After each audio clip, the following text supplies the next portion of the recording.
Bismillahirrahmanirrahim. Assalamualaikum warahmatullahi taala wabarakatuh. Berita Al-Hijrah 4 April bersama saya Aziza Arifin dan berikut tajuk utama malam ini. JAKIM nafi keluar tarikh Hari Raya Aidilfitri.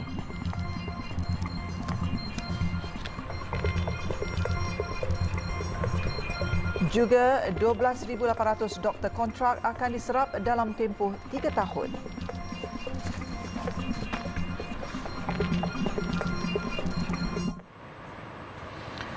Jabatan Kemajuan Islam Malaysia JAKIM memaklumkan pihaknya tidak pernah mengeluarkan sebarang kenyataan mengenai penetapan tarikh Hari Raya Aidilfitri bagi tahun 1444 Hijrah 2023. JAKIM menerusi kenyataan hari ini berkata pihaknya menasihatkan umat Islam di negara ini supaya menghormati proses sebenar penentuan tarikh Hari Raya. Menurutnya, tarikh Hari Raya hanya akan diumumkan oleh penyimpan mohor besar Raja-Raja selaku pihak yang diamanahkan oleh Majlis Raja-Raja. Sebelum ini tular di media sosial mengenai tangkap layar poster kalender Islam yang memaparkan tarikh-tarikh penting Hari Kerajaan Islam pada tahun ini. Tangkap layar turut memaparkan beberapa tarikh sambutan seperti Hari Isra' Mi'raj, Hari Nisfu Sya'ban termasuk Hari Raya Aidilfitri yang bakal disambut pada 21 April ini iaitu pada hari Jumaat. Kandungan poster itu juga didapati memaparkan logo rasmi JAKIM dan nama laman rasmi media sosial JAKIM iaitu MyJakim. Tarikh pengumuman dan semakan agihan dividen tabung haji TH bagi tahun kewangan 2022 dijangka sedikit lewat berbanding tahun lepas. Menteri di Jabatan Perdana Menteri Hal Ehwal Agama, Datuk Dr. Muhammad Naim Mokhtar berkata, ia berikutan agihan dividen hanya boleh dibuat selepas audit bersih dilaksanakan.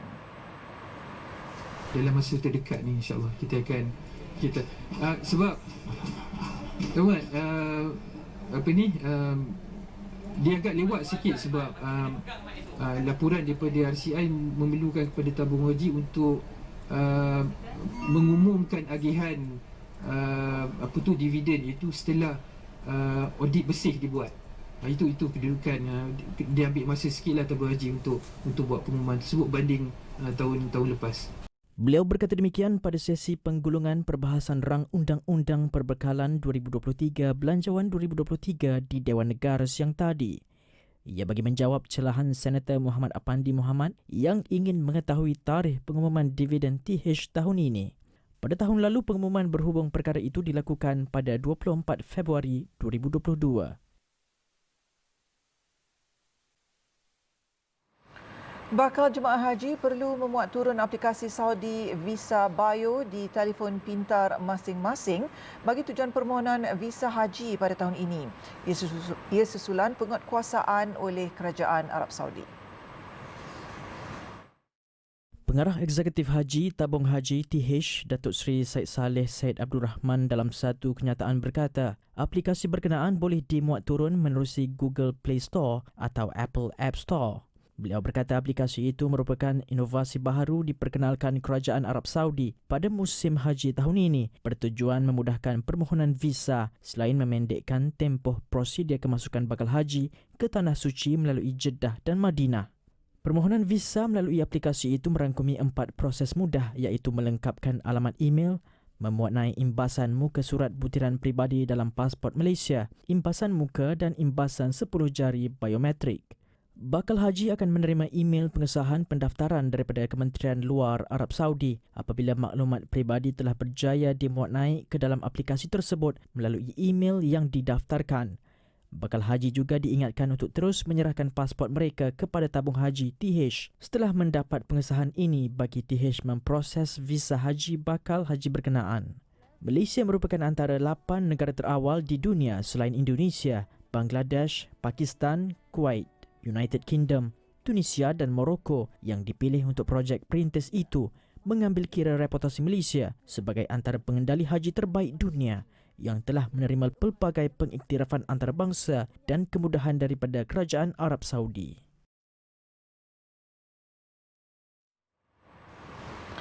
Kerajaan bersetuju supaya allowance on call diperluas kepada pegawai perubatan di 6 klinik kesihatan yang terlibat dalam projek rintis bagi menangani kesesakan di hospital. Perdana Menteri Datuk Seri Anwar Ibrahim berkata peluasan bagi allowance berkenaan turut dipanjangkan merangkumi hari kelepasan mingguan. Kerajaan bersetuju bahawa allowance bertugas pegawai perubatan selepas waktu pejabat yang on call di klinik kesihatan dan jabatan kecemasan hospital dan waktu perluasan dipanjangkan merakumi hari kelepasan mingguan kepada 6 klinik kesihatan yang terlibat dalam projek rintis mengurangkan kesesakan hospital kerajaan. Saya juga telah harapkan JPA dan Kementerian Kewangan mengkaji agar kemudahan ini dipanjangkan kepada semua selain pegawai perubatan. Beliau berkata demikian menjawab soalan tambahan Datuk Seri Wilfred Madius Tangau, PH Tuaran di Dewan Rakyat hari ini yang ingin tahu sama ada kerajaan bercadang untuk menaikkan jumlah allowance on call kepada doktor. Perdana Menteri berkata walaupun kadar semasa allowance on call adalah bersesuaian, ia perlu ditambah kerana ketika ini allowance itu tidak merangkumi kepada pegawai perubatan yang bertugas di klinik kesihatan atau jabatan kecemasan hospital. Kadar semasa allowance tugas on call sama ada berkhidmat secara tetap atau kontrak yang diarah menjalankan tugas panggilan selepas waktu bekerja biasa di hospital kerajaan, hospital universiti, hospital Angkatan Tentera Malaysia atau hospital klinik desa masih bersesuaian dengan penetapan kadar mengikut hari tugas jam.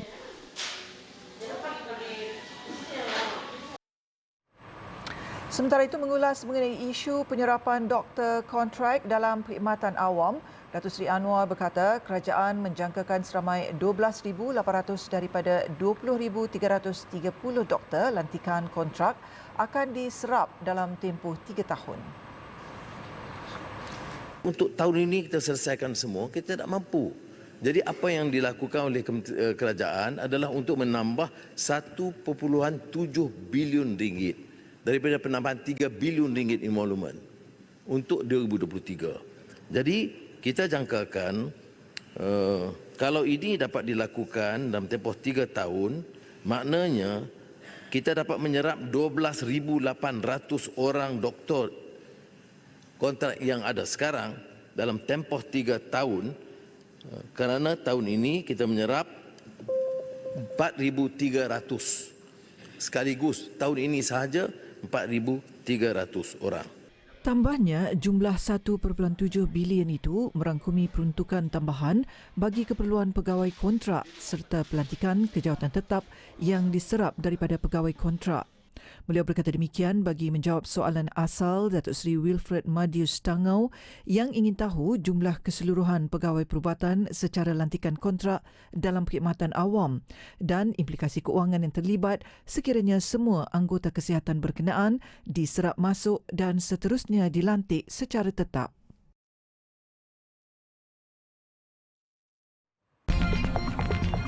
Polis pantau penjualan mercun di sekolah. Alhamdulillah, bertemu kembali. Perdana Menteri Datuk Seri Anwar Ibrahim mengingatkan orang Melayu Islam yang merupakan kumpulan majoriti di negara ini supaya jangan terlalu selesa dan angkuh sehingga memingkirkan kumpulan minoriti lain. Ingatan itu disuarakannya selepas beliau melihat sendiri bagaimana umat Islam dilayan di negara bukan Islam dalam lawatan kerja rasminya ke Kemboja baru-baru ini. Kita kadang-kadang bila kita majoriti, kita rasa terlalu selesa dan angkuh menganggap bahawa oleh demikian tidak boleh meraihkan kelompok-kelompok yang lain. Ini bukan yang dianjurkan dalam pengajaran pedoman Nabi Muhammad SAW seperti mana berlakunya perjanjian atau Mushaf Madinah di mana dirangkul semua kekuatan asalkan mereka tunduk pada satu peraturan, satu perlembagaan. Beliau berkata demikian ketika berucap pada Perhimpunan Bulanan Bersama Warga Kementerian Keuangan hari ini. Tambahnya, dalam menjaga kepentingan majoriti Melayu Islam di Malaysia, beliau memegang prinsip hormat menghormati, meraihkan dan memberi hak semua rakyat perlu dijaga. Perkara itu juga katanya menjadi kerja keras untuk kerajaan perpaduan di bawah kepimpinannya. Tambahnya, mengambil contoh di Kemboja, umat Islam diraihkan, masjid tidak dirobohkan, hak mereka dipertahankan. Malah diangkat menjadi menjadi menteri untuk mewakili kepentingan mereka.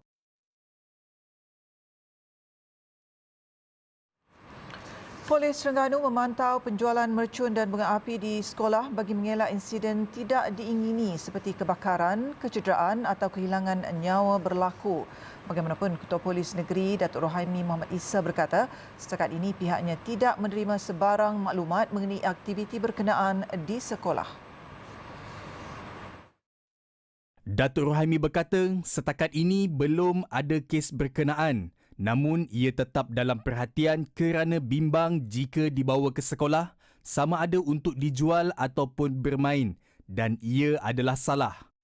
Maklumat seperti ini memang perlulah dilaporkan pada pihak kuasa. Kita bimbang berlaku penjualan mercun di kalangan kanak-kanak ni, kanak-kanak sekolah. Lebih-lebih lagi apabila pembakaran tu berlaku juga bermain di dalam kawasan sekolah membahayakan kanak-kanak lain. Apa lagi kalau berlakunya insiden letupan dalam kelas, dalam beg sebagainya. Itu menjadi concern pada kita. Dalam pada itu, beliau berkata setakat hari ini terdapat 11 kes penjualan mercun dan bunga api tanpa permit melibatkan rampasan bernilai RM7,000. Ia membabitkan 6 kes di Kuala Terengganu, 3 di Marang serta masing-masing 1 kes di Kemaman dan Besut. Rohaimi berkata pihaknya akan meningkatkan pemantauan penjualan mercun dan bunga api tanpa lesen sepanjang Ramadan ini.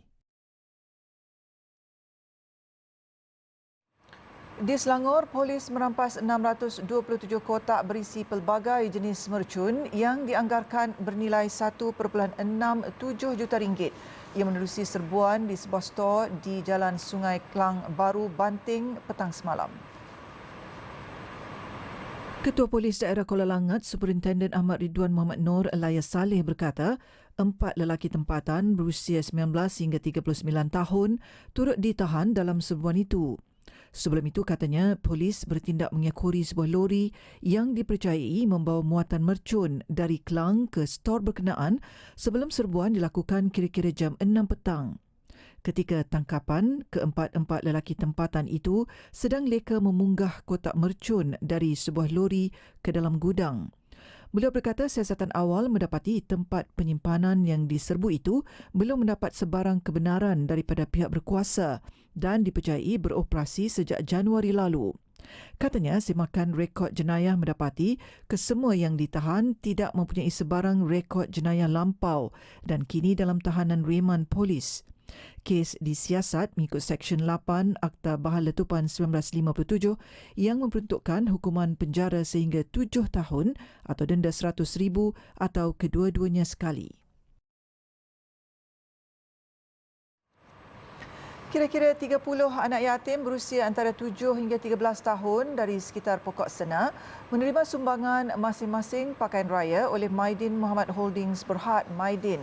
Mereka yang dipilih dari Dewan Undangan Negeri Dun Bukit Pinang itu diberi kebebasan untuk memilih set lengkap baju Melayu bagi lelaki dan set lengkap baju kurung bagi perempuan yang bernilai RM100 setiap orang.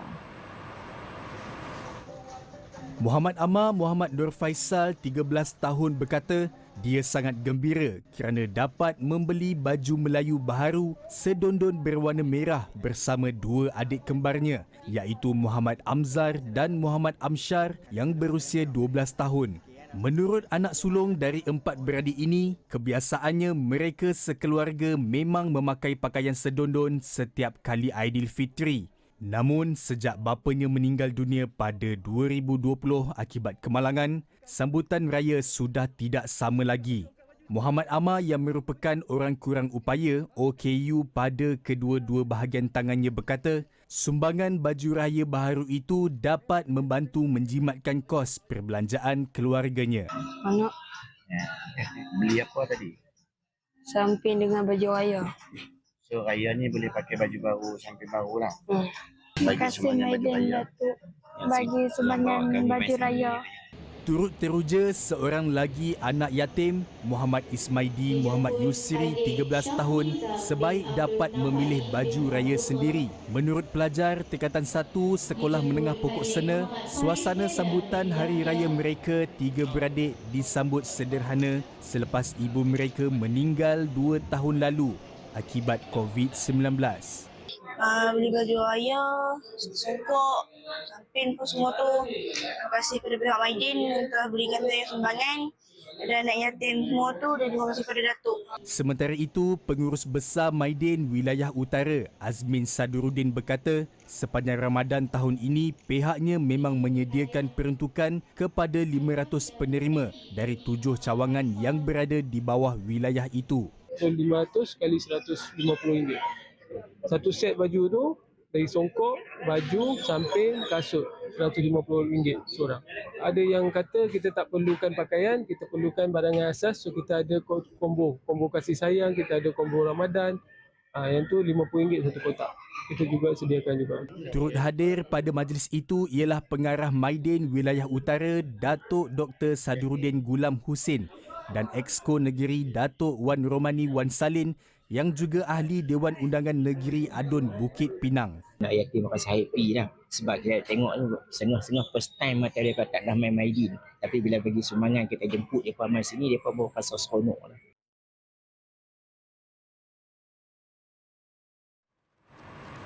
Zahirkan solidariti kita untuk merealisasikan hasrat mencetak dan mengedarkan sejuta Quran untuk ummah yang memerlukan. Berinfaklah sekarang serendah RM38 untuk setiap naskah dan semoga usaha kita yang kecil ini dipandang Allah dan menjadi asbab kita ke syurganya.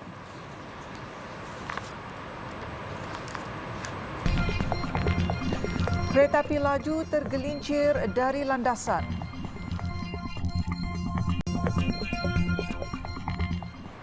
Alhamdulillah, bertemu kembali. Kita ke perkembangan luar negara. Gempa bumi kuat berukuran 6.2 pada skala Richter menggegar utara Sumatera, Indonesia pada 10.59 malam semalam. Bencana tersebut menyebabkan penduduk yang merasai gegaran panik, namun tiada kemalangan jiwa atau kerosakan dilaporkan. Pusat gempa dilaporkan terletak 84 km barat daya Padang Sidempuan, Indonesia. Gegaran adalah pada kedalaman 86 km. Menurut Agensi Meteorologi Indonesia, tiada amaran tsunami dikeluarkan, bagaimanapun penduduk berhampiran pusat gempa diminta untuk berjaga-jaga. Indonesia sering dilanda gempa bumi, letusan gunung berapi dan tsunami kerana kedudukannya dalam lingkaran api atau lingkungan gunung berapi dan garis sesar yang mengelilingi Pasifik. Jabatan Meteorologi Malaysia Malaysia memaklumkan gempa semalam turut dirasai di beberapa negeri di semenanjung Malaysia. Penduduk di Pangsapuri Pudu Impian 1 di Ceras Kuala Lumpur semalam antara yang merasai gegaran hingga masing-masing keluar dari kediaman sebagai langkah keselamatan.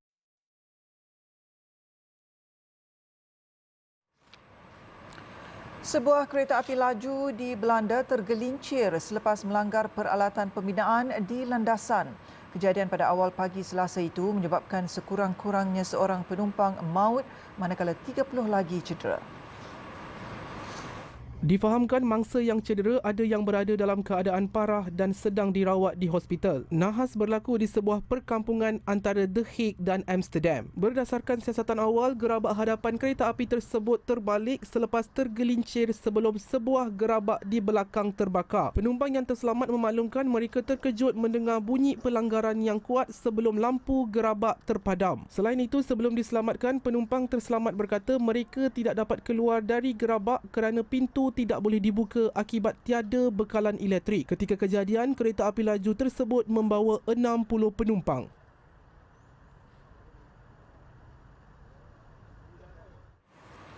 Dua nelayan lemas manakala seorang masih hilang selepas bot nelayan dinaiki 10 kru karam di perairan utara Sepanyol. 7 kru terlibat berjaya diselamatkan bot nelayan lain yang berada tidak jauh dari lokasi kejadian. Pihak berkuasa bergegas ke lokasi kejadian sebaik menerima isyarat kecemasan. Dua nelayan yang lemas berwarga negara Sepanyol dan Ghana, manakala lelaki yang masih hilang pula berasal dari Peru. 3 helikopter dan beberapa bot digerakkan ke kawasan bot karam bagi mencari mangsa yang hilang. Difahamkan salah seorang kru yang berjaya diselamatkan mengalami hipotermia. Berdasarkan maklumat awal, kapal terbabit karam akibat kebocoran sebelum tenggelam dengan pantas. Malah bot penyelamat juga tidak sempat dibuka anak kapal. Perdana Menteri Sepanyol Pedro Sanchez mengucapkan takziah kepada mangsa dan kerajaan akan berusaha mencari mangsa yang hilang.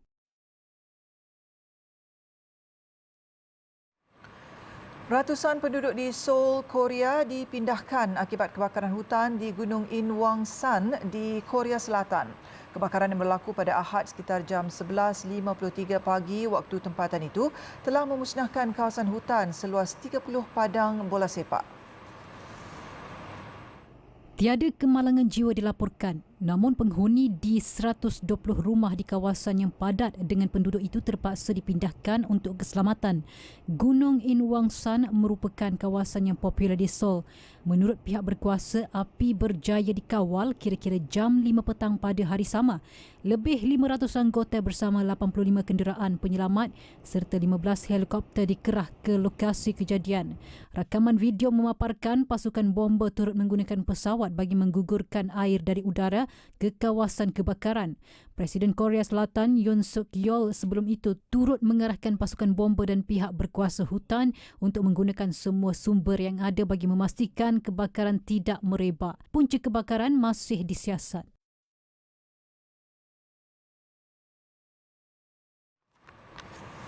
Sekian untuk malam ini. Ikuti banyak lagi kandungan menarik berita Al-Hijrah menerusi platform media sosial seperti Facebook, Twitter, YouTube, Instagram dan TikTok. Juga layari alhijrahnews.com untuk laporan berita dalam dan luar negara serta artikel eksklusif. Saya Azarifin, satukan ummah dengan ilmu bagi memperkasa Malaysia Madani. Assalamualaikum dan selamat malam.